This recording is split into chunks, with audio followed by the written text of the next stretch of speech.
Assalamualaikum warahmatullahi wabarakatuh. Kembali lagi kita berjumpa dalam pembelajaran sejarah Indonesia. Nah, dalam video kali ini kita akan membahas atau melanjutkan materi kita di bab 2, yaitu mengenai kondisi politik dan ekonomi Indonesia pada masa demokrasi liberal dan demokrasi terpimpin. Nah, pada video sebelumnya kita sudah cukup banyak membahas atau menganalisis mengenai pelaksanaan sistem demokrasi liberal di Indonesia yang terjadi dalam kurun waktu dari tahun 1950 sampai 1959. Nah, di video kali ini kita coba akan bahas atau menganalisis mengenai pelaksanaan sistem demokrasi terpimpin di Indonesia. Nah, demokrasi terpimpin itu muncul dikarenakan atau bisa dibilang karena kegagalan dari sistem demokrasi liberal di masa sebelumnya. Nah, pada masa demokrasi liberal itu kan identik dengan banyak partai. Ya, mungkin 4 partai yang mendominasi pada saat itu ya ada PNI, ada Masyumi, ada NU, dan juga ada PKI. Tapi keempat partai ini tidak bisa bersinergi yang sehingga membuat banyak terjadi pergolakan pada saat itu. Nah, kita masuk ke demokrasi terpimpin yang terjadi dalam kurun waktu 1950 sampai 1959. Nah, di sini ada ciri-cirinya yaitu dominasi kekuasaan presiden. Nah, pada masa pelaksanaan demokrasi terpimpin ini, Soekarno tidak lagi didampingi oleh Muhammad Hatta. Jadi bisa dibilang Soekarno itu berdiri sendiri pada saat itu. Kemudian peran parpol dibatasi, militer ikut berpolitik. Kemudian paham komunisme yang semakin berkembang dengan pesat, pers dibatasi dan sentralisasi berada di pusat seperti itu. Nah, demokrasi terpimpin itu terjadi karena atau faktor utamanya akibat kegagalan konstituante yang dipilih melalui pemilihan umum pada tanggal 15 Desember 1955. Nah, konstituante itu dibentuk untuk merumuskan undang-undang dasar yang baru, tapi ternyata gagal. Nah, karena tadi 4 partai tadi tidak bisa saling melengkapi atau bisa dikatakan saling bertolak belakang secara ideologi. Kemudian keluarlah dekret Presiden 5 Juli 1959 yang menandakan munculnya demokrasi terpimpin di Indonesia. Nah, isi dekret yang pertama, bubarkan konstituante. Kemudian yang kedua, berlaku kembali ke UUD 1945. Dan yang ketiga, pembentukan MPRS dan DPAS.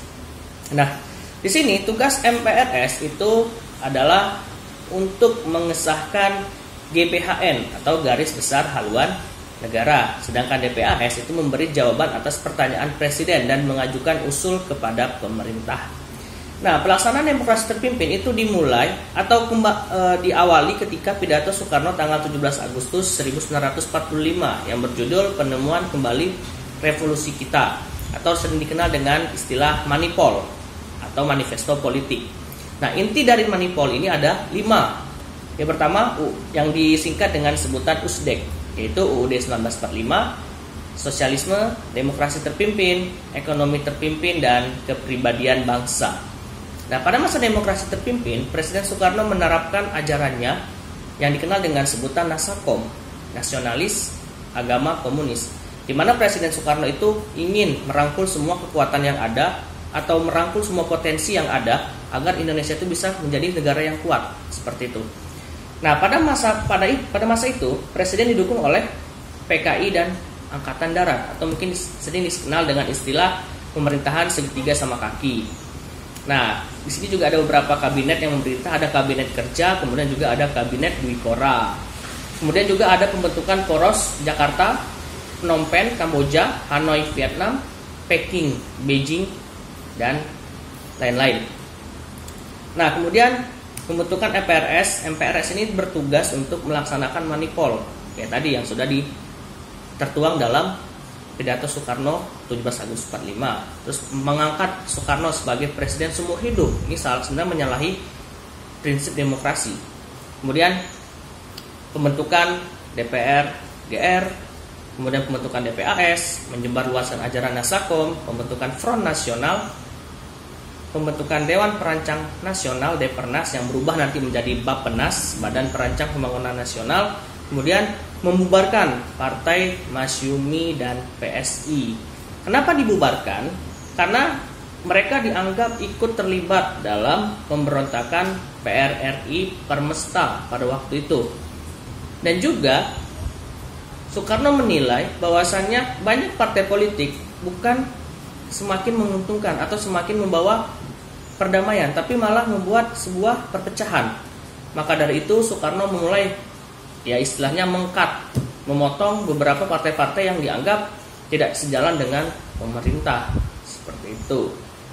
Nah, ini kebijakan politik ya dalam negeri, kebijakan politik dalam negeri yang dicanangkan oleh Presiden Soekarno dalam masa demokrasi terpimpin. Kemudian juga masih ada selanjutnya pembentukan Komando Operasi Tertinggi yang disingkat menjadi KOTI. Terus kemudian muncul istilah Old Devo. Old Devo itu negara kapitalis yang cenderung kolonialis ya, contohnya masih seperti Inggris, Amerika Serikat dan lain sebagainya. Kemudian ada NEVO. NEVO itu negara anti kolonialis dan imperialis. Nah, kemudian untuk luar negerinya ada politik mercusuar, yaitu pengadaan proyek-proyek besar yang bisa dikatakan untuk menunjukkan bahwasanya Indonesia itu negara yang berkembang, negara yang maju. Tapi dengan adanya politik mercusuar menyebabkan Indonesia itu mengalami inflasi pada saat itu. Nah, kemudian ada politik poros ya tadi, politik poros yang mungkin lebih dalam tanda kutip ke arah komunis pada waktu itu. Kebijakan ekonomi yang diusung pada masa itu adalah pembentukan Depernas atau Bappenas, ya. Kemudian penurunan nilai mata uang untuk mengatasi inflasi akibat politik mercusuar, yaitu melaksanakan Dekon 28 Maret 63. Kemudian kondisi sosial budaya, di sini ada konflik yang terjadi antara Lekra dan Manikebu. Mereka berdua adalah kelompok sastrawan yang dimana Lekra itu mendukung ajaran Soekarno, yaitu Nasakom, sedangkan Manikebu manifesto kebudayaan itu lebih mendukung ke arah Pancasila. Jadi antara Lekra dan Manikebu ini tidak sinkron, tidak sejalan seperti itu. Kemudian melarang musik dan tarian ala barat untuk masuk ke Indonesia. Nah, selanjutnya peristiwa penting pada masa demokrasi terpimpin. Yang pertama ada pelaksanaan GANEVO, Games of the New Emerging Force. Ini merupakan tandingan olimpiade akibat diundangnya Israel dan Taiwan pada Asian Games seperti itu. Kemudian, di sini operasi pembebasan Irian Barat, hal yang selama ini ingin diwujudkan oleh Indonesia karena Belanda tidak mau melepaskan Irian Barat pada waktu itu. Nah, dalam operasi pembebasan Irian Barat ini, Soekarno memerintahkan mengeluarkan sebuah pernyataan yang dikenal dengan sebutan Trikora, Tri Komando Rakyat. Nah, di sini yang membuat semangat rakyat Indonesia itu semakin menggebu-gebu untuk membebaskan Irian Barat dari tangan Belanda. Kemudian Presiden Soeharto ditunjuk sebagai pemimpin operasi tersebut yang dikenal dengan sebutan Operasi Mandala. Ya. Nah, strategi yang digunakan itu ada 3 tahapan. Yang pertama ada infiltrasi, ada eksploitasi, kemudian ada konsolidasi. Infiltrasi itu masuk ke wilayah musuh, atau mungkin dalam hal ini melakukan spy atau mata-mata. Kemudian eksploitasi menyerang wilayah musuh, dan konsolidasi itu perundingan. Dan pada akhirnya Irian Barat pun bisa direbut kembali dari tangan Belanda. Pada tanggal 15 Agustus 62 ditandatangani perjanjian New York, dan kemudian PBB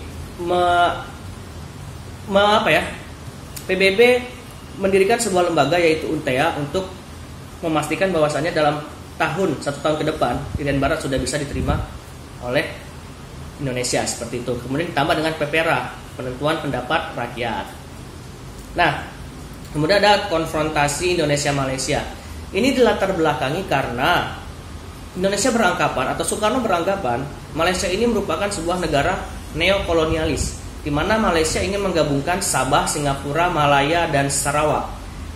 Sabah itu wilayah Filipina, ingin digabungkan ke dalam satu kesatuan yang dikenal dengan Federasi Malaysia yang ditukangi oleh Inggris seperti itu. Dan itu yang membuat Soekarno merasa tidak suka gitu. Kemudian Malaysia negara baru langsung diangkat menjadi Dewan Keamanan Tidak Tetap PBB.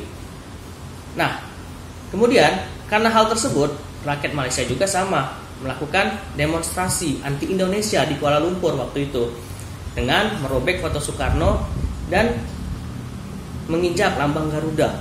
Kemudian dari itu Soekarno pun dengan lantang mengeluarkan semboyan Ganyang Malaysia 20 Januari 1965 seperti itu. Kemudian pertikaian antara Indonesia Malaysia ini bisa diredakan pada Perjanjian Bangkok ya tahun 1966. Nah, yang terakhir ini ada gerakan 30 September 1965. Nah, di sini ada beberapa figur yang bisa dianggap sebagai dalang, meskipun PKI adalah dalang utamanya. Ada CIA, ada PKI, ada Soeharto, Angkatan Darat, seperti itu. Nah, di sini PKI mencoba untuk membuat sebuah isu, yaitu isu Dewan Jenderal, di mana para TNI Angkatan Darat yang ada pada saat itu, para jenderal terutama, dianggap oleh PKI itu bisa menghalangi langkahnya untuk melakukan kudeta. Makanya dia membuat isu Dewan Jenderal, di mana dia mencoba untuk membuat atau merusak nama baik dari para jenderal-jenderal tersebut yang menjadi korban dari atau bisa dikenal dengan sebutan pahlawan revolusi, seperti itu. Kemudian isu sakitnya Bung Karno. Nah, gerakan 30 September ini pada akhirnya mampu ditumpas atau diredakan oleh RPKAD, Resimen Pasukan Komando Angkatan Darat, di bawah pimpinan Sarwo Edi Wibowo, dan kemudian juga dibantu oleh Soeharto. Nah, setelah peristiwa ini selesai dan kondisi Indonesia itu dalam tanda kutip tidak aman, tidak kondusif, kemudian Presiden Soekarno pun tidak memiliki sikap tegas untuk terhadap PKI seperti itu, maka lambat laun banyak rakyat terutama yang tidak percaya lagi terhadap Presiden Soekarno. Kemudian untuk mengatasi situasi yang ada, Presiden Soekarno melontarkan atau mengeluarkan sebuah surat perintah kepada Soeharto yang dikenal dengan sebutan Super Semar, surat perintah 11 Maret 1966 untuk meredakan atau mengkondusifkan kembali kondisi Indonesia pasca G30S 65 PKI. Kemudian lama-kelamaan tidak juga reda dan muncullah yang dikenal dengan sebutan Tritura yang dipelopori oleh mahasiswa pada saat itu, demonstrasi mahasiswa tahun 1966. Nah, Tritura itu yang pertama isinya menuntut pembubaran PKI, kemudian perombakan kabinet Dwi Korah dan turunkan harga pangan. Nah, Soeharto lah yang ditunjuk untuk meredakan demonstrasi tersebut, sehingga apa? Soeharto semakin dikenal oleh masyarakat. Nah, kemudian pada tanggal 7 sampai 12 Maret 67 terjadi sidang istimewa MPRS. Nah, di mana pada saat sidang istimewa tersebut laporan pertanggungjawaban Bung Karno itu ditolak, ya. Ditolak, kemudian MPRS mencabut kekuasaan Presiden Soekarno yang tertulis dalam TAP MPRS nomor 33 MPRS 1967. Kemudian TAP MPRS nomor 25 tahun 1966 menyatakan PKI sebagai organisasi terlarang. Dan pada akhirnya Presiden Soekarno pun dilantik, ya. Presiden Soekarno pun dilantik pada tanggal 12 Maret 1967 sebagai Presiden kedua Republik Indonesia, menggantikan posisi Presiden Soekarno. Cukup sekian video mengenai demokrasi terpimpin, atau bisa dibilang berakhirlah bab 2 mengenai Indonesia pada masa demokrasi liberal dan demokrasi terpimpin. Nah, jika ada yang kurang jelas dan perlu ditanyakan, bisa langsung di kolom komentar, atau mungkin ada beberapa hal yang perlu didiskusikan atau miss atau tidak sesuai dengan jalan cerita sebenarnya, boleh kita diskusikan sama-sama di kolom komentar. Nah, video kali ini saya tutup. Sekian. Assalamualaikum warahmatullahi wabarakatuh. Storia.